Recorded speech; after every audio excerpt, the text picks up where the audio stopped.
গৃহবধূর ধর্ষণের অভিযোগে বনগাঁ থেকে গ্রেপ্তার যুবক।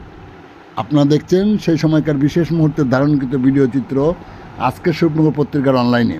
এখন শুনুন বিস্তারিত। গৃহবধূকে ধর্ষণের অভিযোগে বনগাঁ থেকে গ্রেপ্তার যুবক। বসিরহাটের স্বরূপনগর থানা এলাকার ঘটনা।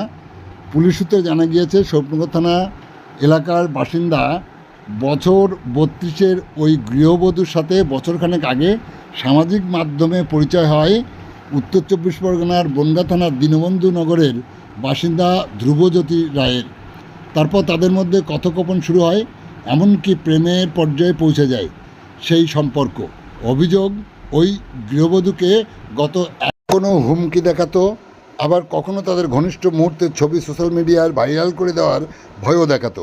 অবশেষে গত সপ্তাহে ওই মহিলা স্বরূপনগর থানায় ধ্রুবজ্যোতির বিরুদ্ধে ধর্ষণের লিখিত অভিযোগ দায়ের করেন।